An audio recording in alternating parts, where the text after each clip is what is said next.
नारायण नारायण नारायण नारायण। गीता अमृत दुहे नमः। श्रीमद् भगवद गीता ऐसा कोई पक्ष नहीं जो इस ग्रंथ से अलग हो। छोटा आकार में है, लेकिन प्रेरणाओं के, भावनाओं के विस्तार की बात यदि देखें तो ये ग्रंथ अथाह है, असीम है, सीमाओं से रहित है, अक्रॉस द बाउंड्रीज। और वो बाउंड्रीज केवल भौगोलिक नहीं,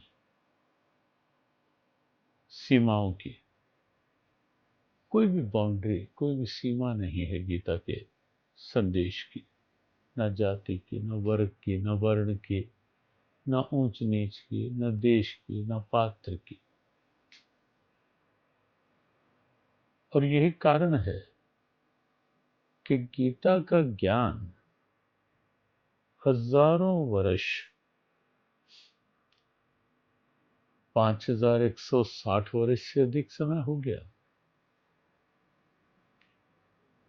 इतना लंबा कालखंड बीत जाने पर भी गीता उपदेश की प्रासंगिकता, रेलेवेंस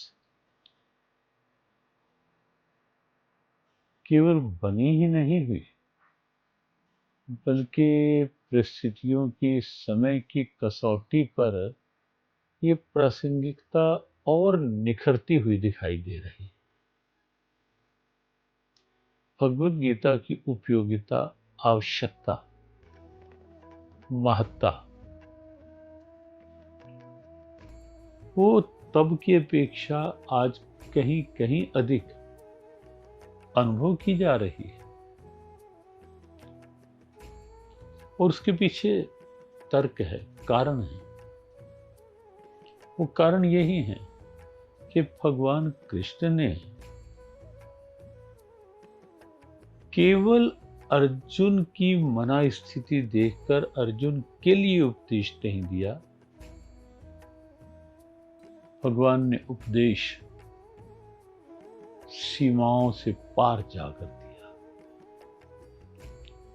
विराट रूप दिखलाया, विश्व को बताया मैं केवल गोप ग्वाल कृष्ण नहीं, मैं इस समय केवल माखन चुरैया कृष्ण नहीं हूं, मैं इस समय गोपियों के संग रास रचाने वाला रास रचैया कान्हा नहीं, मैं केवल ब्रज का वसैया कृष्ण भी नहीं। विराट रूप दर्शन के साथ उन्होंने ये स्पष्ट अनुभव करवाया कि कृष्ण क्या है। श्री कृष्ण का वह स्वरूप निश्चित अद्भुत, अलौकिक, लेकिन उसके साथ साथ यदि आप ध्यान से देखेंगे तो आपको लगेगा कि श्री कृष्ण के इस स्वरूप में सारा कुछ निहित है, सब कुछ रमा हुआ है और स्वाभाविक भी है, क्योंकि सब कुछ निकला उन्हीं से।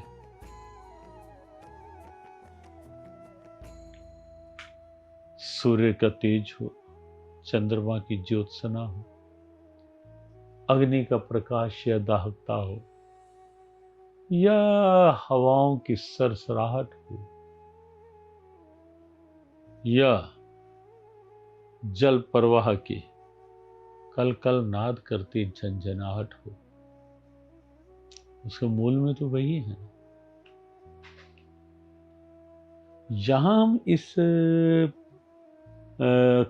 क्रम में, जो क्रम एक चल रहा है परीक्षा की दृष्टि से, और ये स्पष्ट किया गया है कि ये केवल गीता की एक परीक्षा पास करने के लिए कोर्स या परीक्षा नहीं है, ये जीवन की परीक्षा में हम उत्तीर्ण हो जाएं उसके लिए है, गीता को समझने के लिए।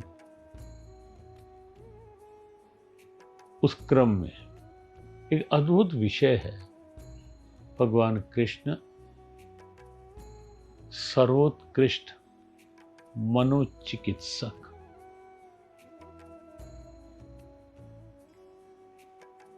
पहले बात आई थी मनोवैज्ञानिक की। समस्या मन की है, बीमारी मन की है, रोग मन का है, बंधन मन का है, आवागमन मन के कारण से है, चिंताएं मन में है, ये तनाव, दबाव, अवसाद, ये कोई शरीर के अंगों में थोड़ा ना बसे हैं। ये तो सब्जेक्ट टू माइंड है, मन का विषय है। और भगवान कृष्ण ने इसीलिए उस समय केवल अर्जुन की नब्ज देखकर उपदेश नहीं दिया। भगवान कृष्ण ने जो बात कही, असीम सत्ता है इसलिए ज्ञान भी असीम है। भगवान कृष्ण ने अत्यंत दूरदर्शिता का निर्णय लेकर के भगवान ने भविष्य के समय की नब्ज को पकड़ा, समझ लिया। क्योंकि श्री कृष्ण का एक रूप ये भी है कि वो केवल यही नहीं है, केवल वर्तमान में ही नहीं है, अतीत में भी वही थे, भविष्य में भी उन्हें रहना है। और इसीलिए भगवद गीता में स्पष्ट घोषणा करते हैं 7वें अध्याय का 26वां मंत्र, वेदाहम समतीतानि वर्तमानानि चार्जुन भविष्याणि च भूतानि माम तु वेद न कश्चन। अर्जुन, अतीत में जो हो चुका है वह सब भी मेरे सामने है, वर्तमान में जहां जो हो रहा है मेरे से उज्जवल नहीं। भविष्याणि च भूतानि, भविष्य में भी प्राणियों के जो जो भाव होंगे वह भी अभी से मेरे सामने। और इसीलिए कुरुक्षेत्र की युद्ध भूमि में सर्वश्रेष्ठ मनोचिकित्सक भगवान कृष्ण ने भविष्य के नब्ज को हाथ में लिया। चिकित्सक, डॉक्टर, वही अच्छा माना जाएगा जो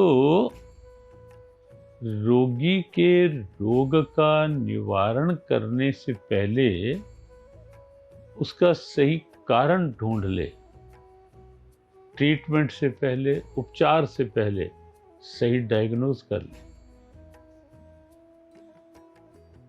भारतीय आयुर्वेद पद्धति देखें तो उसमें नब्ज देख करके रोग की पहचान की जाती है। नब्ज से समझा जाता है कि समस्या शरीर में क्या है, समस्या क्यों है, समस्या कहां है। भगवान कृष्ण की भूमिका जो गीता उपदेष्टा के रूप में है, हाँ, अर्जुन के रथ के सारथी के रूप में हैं ही हैं, लेकिन क्योंकि अर्जुन सामने है, मन का रोगी बन चुका है, विषाद में है, शोक संविग्न मानसा, शोक में डूबे हुए मन वाला। और शोक में डूबे हुए मन वाला अर्जुन अर्थात विषादग्रस्त अर्जुन, तो मन की समस्या होगी ना। ये प्रथम अध्याय का अंतिम श्लोक का अंतिम चरण ये आपको बताया, अर्जुन की दशा शोक संविग्न मानसा, शोक में डूबा हुआ अर्जुन। भगवान कृष्ण ने अर्जुन की नब्ज देखी, ये विषाद आया कहां से, किस लिए आया ये विषाद। तब भगवान ने नब्ज देखकर, अर्थात उस अर्जुन के मनोरोग की तह में जाकर कारण ढूंढा। कारण क्या था? मोह, आसक्ति, और संकीर्ण आसक्ति, निरर्थक आसक्ति, तर्क रहित आसक्ति।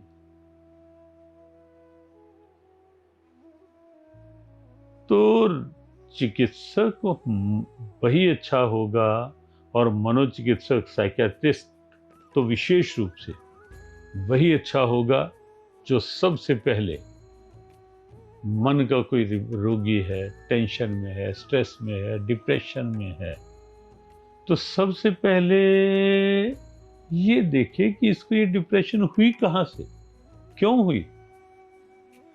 भगवान ने वो काम किया और ढूंढ लिया, अर्जुन का मोह ही कारण है। और इसे आप जो बात कही गई कि भगवान ने समय की नब्ज को देखा, उससे आप जोड़ के साथ साथ देखें, टेंशन या डिप्रेशन ये मूलतः मोह के कारण है। शरीर की आसक्ति होगी, शरीर के अनुकूल स्थितियां नहीं होंगी, तो क्या होगा? मन कहीं ना कहीं डाउन होगा, निराश होगा। निराशा बढ़ती जाएगी तो विषाद हो जाएगा, डिप्रेशन में आ जाएगी वो निराशा। अटैचमेंट यदि रिश्ते नातों से हो गई, उनके शरीरों तक, बीमार वो होंगे शरीर से, लेकिन हमारी अटैचमेंट मन से बीमार हमें कर देगी।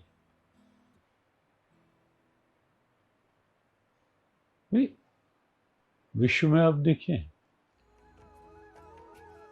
समस्याएं सर्वत्र हैं, लेकिन पड़ोसी का लड़का बिगड़े वो हमारी टेंशन तो नहीं बनती ना। हमारी टेंशन कब बनती है? जब जिसे मैंने कहा मेरा, वहां कुछ प्रतिकूलता होगी, मेरी टेंशन वो होगी। तो इसे घटना टेंशन नहीं है, वियोग में टेंशन नहीं।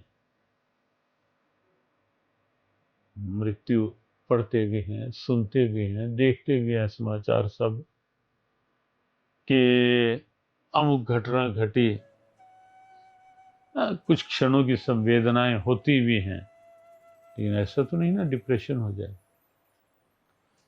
कब कोई घटना हमारे ऊपर हावी होती है या प्रभाव डालती है, जहां हमारी अटैचमेंट होगी। इसीलिए हमारी स्मृतियां कहती हैं कि दुख का मूल कारण क्या है? मोहि ममेति मूलम दुःखस्य निर्ममेति च मुक्तये। ममेति, ये मेरा है, यही दुख का कारण है।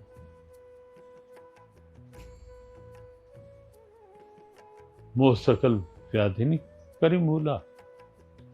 और पुराणकार ने एक उदाहरण उसी श्लोक में दिया साथ, कि अगर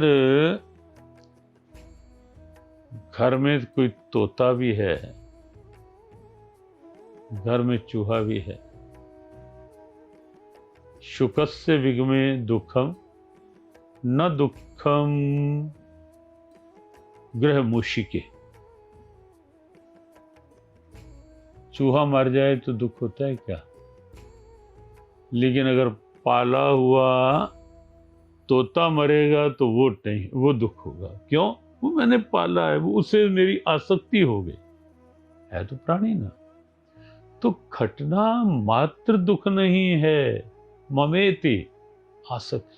तो भगवान कृष्ण ने समय की इस नब्ज को देखा कि टेंशन और धीरे धीरे वो डिप्रेशन के रूप में कब आती है, जब कहीं ना कहीं हम बहिर्मुखता में अटैच बहुत अधिक हो जाते हैं। और इसीलिए गीता ने बार बार संगम त्यक्त्वा की उपदेश देते हुए भगवान ने बार बार संगम त्यक्त्वा की बात कही। निरर्थक आसक्ति त्याग। आसक्ति करनी है तो अपने कर्तव्य पर कर। आसक्ति करनी है तो जो अपनी अंदर की चेतना है, जिसके कारण ये सब है, वो प्राणियों से, पदार्थों से, लेकिन जिसके कारण वो है, गीता ने कहा आसक्ति वहां कर लो भाई, व्यवहार यहां कर लो, आसक्ति उसके अंदर में कर, तो साथ में। तो गीता के कृष्ण गहराई में उतरते हैं कारण की। अर्जुन के कारण को देख। उसके बाद अर्जुन ने बोलना शुरू किया। अनर्गल, प्रलाप, कुछ बहुत अधिक भी, लेकिन भगवान कृष्ण धैर्य से सुनते रहे। ये नहीं कहा कि बस भी कर, अब चुप हो, दिमाग खा गया। ऐसे लोग कह देते हैं जरा सी कोई बात हो तो। लेकिन भगवान कृष्ण अर्जुन की बात धैर्य से सुनते रहे। ये वर्तमान के चिकित्सक और विशेष रूप से मनोचिकित्सकों के लिए बड़ी प्रेरणा है कि जो मन का रोगी है वो कुछ तो बड़बड़ाएगा, बोलेगा, बोलने दो भाई। आवेश नहीं, अधीरता नहीं भगवान ने दिखाई, धैर्यपूर्वक सुना। तो ये भगवान कृष्ण के सर्वोत्कृष्ट मनोचिकित्सक होने की दिशा में एक बड़ा दिव्य उपदेश है। उसके बाद जब भगवान ने अपनी बात कहनी प्रारंभ की, तो देखो कारण ढूंढ लिया, ये तो बता दिया कि तेरी ये बीमारी है, उसका ये कारण है। अब वो जो भी चिकित्सक होगा, डॉक्टर होगा, वो भले ही फिजिकल हो, साइकेट्रिस्ट हो या किसी भी उसमें हो, वो उपचार तो करेगा ही ना। केवल बता दिया तेरा ये रोग है, ये कारण है, चलो उठ। भगवान कृष्ण ने उपचार की व्यवस्था की, और उपचार भी इस ढंग से लिया उपचार को, एक तो आदेश नहीं दिया, संवाद के साथ बात कही भी, बात सुनी भी। आप इसको वर्तमान परिप्रेक्ष्य में देखते रहें कि एक मनोचिकित्सक की भूमिका क्या होनी चाहिए। केवल अपनी बात कहने की नहीं, उसकी बात भी सुनने की। रोगी बोलने लगे, रोगी कुछ कहने लगे, डॉक्टर साहब मुझे ये नहीं, ये है, और डॉक्टर कहे नहीं, तो ये बोलने की आवश्यकता नहीं, ये पता है तेरा सब। और रोग कुछ हो, अभी हम कहें एक जगह गई, समाचार किसी ने दिखाया कि एक पेशेंट, सत्य घटना है, एक पेशेंट इसलिए चला गया कि डॉक्टर को जल्दबाजी थी, उसकी बीमारी कुछ थी, दवाई कुछ और दे, समस्या बढ़ गई। भगवान कृष्ण अर्जुन रूपी मनोरोगी को बोलने का अवसर देते हैं, और उसकी बात सुनते हुए फिर भी अपनी बात का हट नहीं, उसकी बात को भी सुनकर, समझकर, भले वो ठीक नहीं तो वो ठीक है, पार ठीक है। जैसे आप देखें एक उदाहरण, अर्जुन ने कहा चंचलम ही मना कृष्ण प्रमाथि बलभद्रम, छठे अध्याय का 33वां श्लोक। अर्जुन ने अपने मन की बात कही कि मेरा मन बहुत चंचल है कृष्ण, बहुत हठी भी है, समझाना भी चाहो तो नहीं समझता। अब भगवान कृष्ण कहने को कह सकते थे, नहीं इतने साल से मेरे पास क्या कर रहे थे, सारथी बनकर तेरा बैठा हूं, अभी भी तेरा मन चंचल है। भगवान कृष्ण ने कहा असंशय, ये शैली देखें एक अच्छे मनोचिकित्सक की। असंशयम महाबाहो मनोदुर्निग्रहम चलम। पार्थ, मैं मानता हूं, इसमें कोई संशय नहीं कि मन चंचल भी हो जाता है, वश में करना कठिन भी होता है, लेकिन पार्थ ये ना समझ कि मन चंचल ही रहता है, हो ही नहीं, असंभव नहीं पार्थ। कठिन का दुर्निग्रहम कहा, मुश्किल है, ये असंभव नहीं है पार्थ। अभ्यासेन तु कौन्तेय वैराग्येन च गृह्यते। छठे अध्याय का 35वां श्लोक देखना, समाधान दिखेगा वहां, और बड़े तर्क संगत ढंग से समाधान। तो भगवान ने समाधान दिया कि अभ्यास करो पार्थ, विश्वास के साथ। अभ्यास, प्रयास और विश्वास, ये गीता की शैली। प्रयास करो, लेकिन प्रयास एक बार करके हार नहीं मानो, अभ्यास बनाओ प्रयास, और उसके साथ विश्वास को जोड़ो, तो निश्चित रूप से उपचार मिलेगा, परिणाम सामने आएगा। अभ्यासेन तु कौन्तेय वैराग्येन च गृह्यते। वैराग्य का ये मतलब नहीं घर बार छोड़ देना वैराग्य, कोई वेश विशेष वैराग्य आवश्यक नहीं कि सब घर बार छोड़े हुए उनका वैराग्य हो ही गया, या ये भी आवश्यक नहीं कि घर में रहकर वैराग्य नहीं हो सकता। वैराग्य ऐसा कुछ नहीं। वैराग्य ये है निरर्थक आसक्तियों का त्याग करके अपना व्यवहार करना, वैराग्य। वैराग्य तो स्टूडेंट को भी चाहिए, और वो क्या है, मोबाइल से डिटैच हो जाओ, पढ़ाई में अटैच रहो। डिटैचमेंट ही तो वैराग्य है। राग रही, विराग, विगत राग, वो विराग। तो राग कहाँ करना है? स्टूडेंट को पढ़ाई में करना है, ना कि मोबाइल में, ना कि बुरी संगति में। तो यही है कि निरर्थक जो मुझे मेरे लक्ष्य की पहचान में बाधा बने, उससे डिटैच और लक्ष्य में अटैच, ये गीता है। भगवान कृष्ण ने इसी ढंग के से उपदेशित किया, सहजता से बात की। ये एक अच्छे मनोचिकित्सक की दिव्यता है। संवादात्मक शैली में बात की, ये एक व्यवहारिक पक्ष है। जहां जहां आवश्यकता पड़ी दृष्टांत दिए, जहां जहां आवश्यकता पड़ी तर्क दिए, लॉजिक दिए, लॉजिक दे के उचित समझाया, ये करने योग्य है, ये नहीं करने योग्य। अर्थात जैसे चिकित्सक करना होता है ना, ये दवा है लेकिन ये परहेज भी है। अब एक श्लोक देखें आप, भगवान ने कहा श्रद्धावान लभते ज्ञानम तत्परः संयतेन्द्रियः। ज्ञान कौन प्राप्त करता है? जो श्रद्धालु, इंटरेस्ट जिसका होगा उसके अंदर ज्ञान आए। इंटरेस्ट ही नहीं, श्रद्धा ही नहीं। मान लो सत्संग में बैठे तो भाव ही नहीं बन रहा, भाव ही नहीं, तो कहाँ कुछ दिमाग में आएगा। डॉक्टर ने दवा दी, ले तो ली, अब इतनी बीमारी, अब इतनी सी गुड टेबलेट क्या करेगी। और खाने के टाइम में ये सोचेंगे कि अगर इतना सा मैंने कुछ खा भी लिया, परहेज जो डॉक्टर ने किया, इतना सा कुछ खा भी लिया, इससे क्या।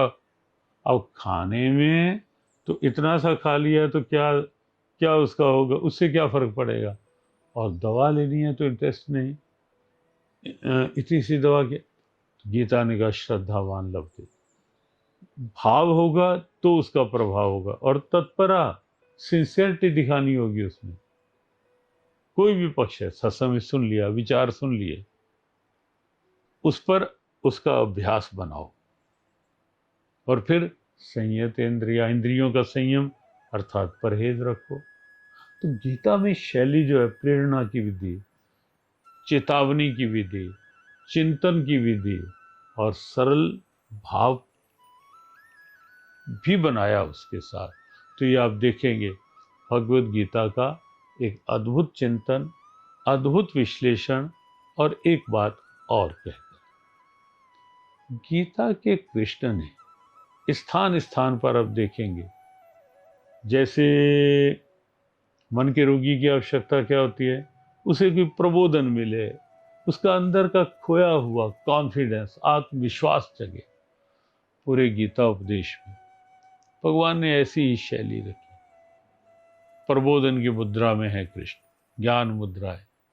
और इसीलिए भगवान ने कहीं कहा उद्रेदात्मनात्मानम नात्मानम अवसाद्य, कहीं कहा क्षुद्रम हृदय दौर्बल्यम, ये मन की दुर्बलता छोड़ पार्थ, क्योंकि मन की कमजोरी ही डिप्रेशन बनती है। मन की दुर्बलता छोड़ पार्थ, उठ खड़ा हो अपने कर्तव्य के लिए, पतन में नहीं गिर, उत्थान की ओर बढ़। मनुष्य जीवन उत्थान के लिए है, पतन में गिरने के लिए नहीं। दुर्लभ योनि है, दुर्लभ मौका है, दुर्लभ शरीर है। इससे कुछ अच्छे श्रेष्ठ कार्य कर अंदर की चेतना को जगाया बार बार भगवान, कहीं अंदर के विश्वास को जगाया ये कहकर सर्वेषु कालेषु मां मनसा, तो हर समय मेरा स्मरण करता रह पार्थ, और जीवन के संघर्षों में लगा रहे। उससे क्या होगा, भगवान का स्मरण, ध्यान की प्रेरणा दी, मेडिटेशन की प्रेरणा दी, आसन बताए। उससे क्या होगा, एक ही उपचार है मन का, मंत्र जाप, भगवान के नाम का स्मरण, और स्मरण करते करते धीरे धीरे मेडिटेशन, ध्यान।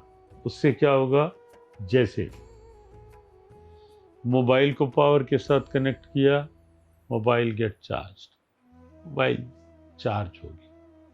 बिल्कुल यही है। मन की कमजोरी ही तो डिप्रेशन होती है ना। भगवान ने कहा सर्वेषु कालेषु माम स्मर आत्मसंस्थम मना कृत्वा न किंचिदपि।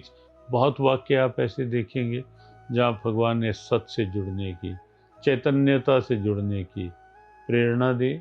सत्य और चेतन जहाँ मिलते हैं उससे जुड़ा जाता है, आनंद अपने आप अनुभव होता है। और जब आनंद अनुभव होता है, वो स्थिति मिल जाती है, तो गीता के दूसरे अध्याय के 65वें श्लोक में भगवान ने कहा प्रसादे सर्व दुखानाम हानि रस्य उपजायते। जब उनकी कृपा का प्रसाद आह्लाद के रूप में, आनंद के रूप में अनुभव होता है, तो सर्व दुखानाम हानि रस्य उपजायते। सब प्रकार के दुख जो अंदर होते हैं, जो टेंशन बने होते हैं, जो डिप्रेशन बन जाते हैं, उनकी हानि हो जाती है। तो यहाँ बात मन के रोगों की है। मन स्वस्थ होगा, गिरे हुए शरीर को भी उठा लेगा। ये गीता का चिंतन है। और भगवान कृष्ण ने कुशल मनोचिकित्सक के रूप में ऐसी ही प्रेरणाओं को संजोया है गीता में। तब अर्जुन को वो प्रेरणाएं दी, अर्जुन को उद्बोधित किया, अर्जुन के अंदर के खोए आत्मविश्वास को जगाया। और अर्जुन ने कहा नष्टो मोहा स्मृतिर्लब्धा, मेरा मोह नष्ट हो गया। अर्थात देखें, जिस कारण से विषाद हुआ था, अंत में आके अर्जुन ने कहा ना, मेरा वह मोह नष्ट हो गया, अब स्मृति मिल गई। करिष्ये वचनम तव, अब मैं वही करूँगा जो आपकी इच्छा है।